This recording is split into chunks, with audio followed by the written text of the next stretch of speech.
Yes, there is a way to get out of the rat race and be financially free, even if you're getting minimum wage from your current employer. And this is very important to know, especially when you're a new immigrant here in Canada. You see, most of the times we ended up with jobs that gives us minimum wage because we don't really have a lot of leverage to ask for a high paying job.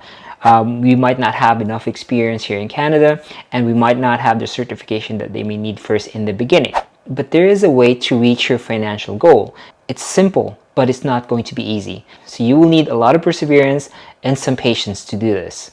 You see, when we came here with my family, the first job that I got into was an assistant manager in Starbucks, and they were paying me $40,000 a year. Now, if you look at it, it's actually below what the median salary is for a family. And it was really tough for me to be able to afford the things that I wanted. Back then, my wife was pregnant with my daughter, so she was not able to work for more than a year. And we also had our 5-year-old son then. And it took us years to really learn the lessons that I'm going to share with you within the next 10 minutes. If we haven't met yet, my name is Ryan. I'm an HR professional here in Canada, and this channel is all about helping new immigrants get ahead in life. And today, I hope that I could be helpful to help you get ahead financially as well. And just a bit of disclaimer, I am not a financial advisor, and all the things that I'm sharing with you today are just based on my experience and what I have researched as well. So without further ado, let's get into it. So I compiled the top 10 strategies and steps to help me become more stable with my finances. And the first one in our list is pay yourself first.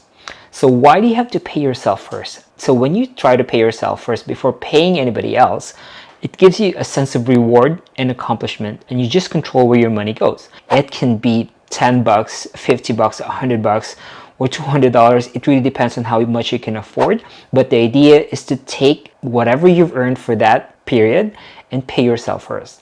Now, whatever you got from there, you could either invest it through an RRSP investment if your company offers that. Especially if there's a match, I would really take advantage of that. It's also tax sheltered. Or you can invest it in mutual funds or index funds.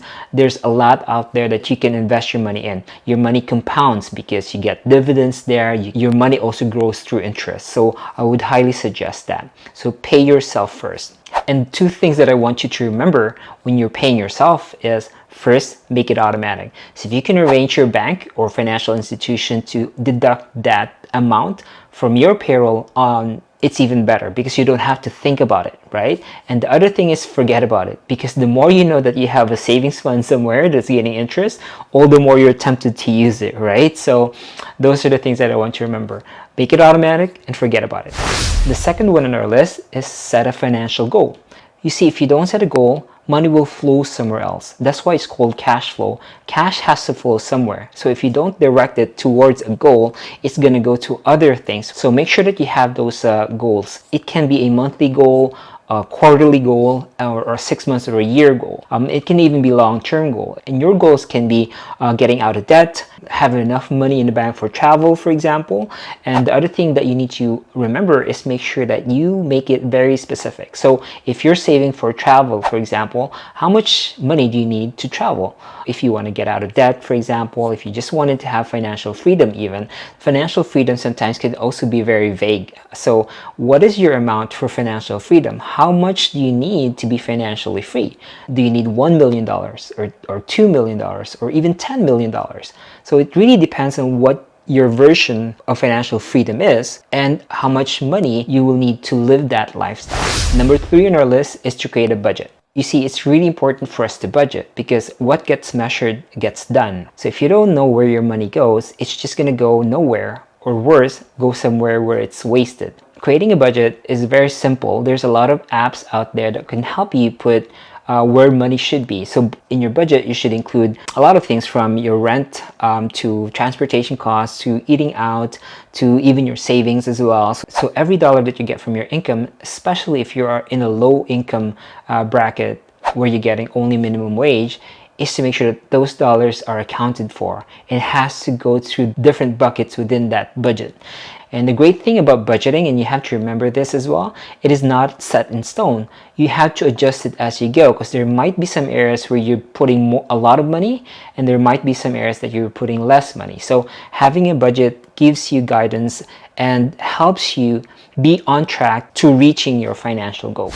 The next one on our list is live below your means. I get it. Sometimes it's nice to have, really cool stuff like a nice car or a nice house, be able to travel somewhere. But sometimes if we go through those instant gratifications, we end up being in debt, and that's not really good. Live below your means. Be thankful for what you have. Stop comparing yourself to other people. A lot of times we feel inapt or inadequate because we see other people having nicer things, as we call it. But end of the day, nobody really cares. What you should care for is yourself. And also, when you get promoted or when you get an increase of your pay, a lot of times what we do is we also upgrade our lifestyle, right? We buy nicer things because all of a sudden we got extra money that we can afford. So rather than changing your lifestyle, keep it the same and just take the extra cash that you have and put it in your savings instead. The next one on our list is build good money habits and destroy the bad ones. We are what we repeatedly do. So building wealth is actually more of a habit than an act or an event. The good habits is if you routinely take cash to put into savings, and that's a good habit. Another example is rather than going to work and buying lunch from outside from a restaurant or a fast food, why don't you just prep the food from home, which is much healthier first and foremost, but also saves you a lot of money in the long run. So those are examples of building good money habits. I know there's a lot more out there. And let me know what are the good money habits that you have already incorporated in your life. I'm sure everybody will appreciate that. Moving on to our next list is don't buy happiness. When I say don't buy happiness, when you're trying to appease yourself or trying to reward yourself or spend quality time with your kids or your wife or your spouse, for example, a lot of us think of going to fancy restaurants right away or go to a mall, for example. So yes, there's nothing wrong with that if you can afford it, right? There's a lot of things that you can get for free. Like rather than going to the mall, go to the park instead. Another example, and this is what we do religiously with my family, is that every Saturday is our movie night. We choose a movie that we can all enjoy, and we cook food and we just stay in and enjoy the night all together. And sometimes we would play board games as well on a Sunday night. So all those you don't have to spend a lot of money on. They come for free. The next one is delay your gratification. Delayed gratification is one of those techniques that would really help you get ahead financially. Avoid impulse buys. There will be a lot of salespeople out there that's going to sell you something that you really don't need. Be careful when you're spending money. Impulse buys are one of those things that, you feel happy doing the decision right there, but you will probably regret on the long term. My suggestion to this is try to sleep it over. Wait for a week. If you really can't get off your mind, then you make a decision then. Moving on to the next one on our list is you have to give back. You have to give back through tithing or donation or charitable works or even volunteer your time. You can give back cash, you can give back goods, for example, and like what I mentioned earlier, you can back your time through volunteer works. You see, whenever you're giving something, you feel gratitude, you feel abundance, and that feeling of abundance attracts abundance in return. It's in the Bible, it's in the religious scriptures, that whenever you give something, it comes back tenfold. The next one on our list is try to find a side hustle. There's a lot of side hustles out there that you can take on. I actually made a video of that, and I'm going to put a link to find out what are the things that you can do on your spare time to get extra income, right? And I'm sure that that's really going to help you out, fast track your way towards your financial goals. And the last one on our list is you need to have a compelling why. Why are you doing this? Why are you here? In your darkest moment, when everything seems bleak and uncertain and you feel desperate, having that compelling why will help you overcome that feeling of despair. And everybody has a different why.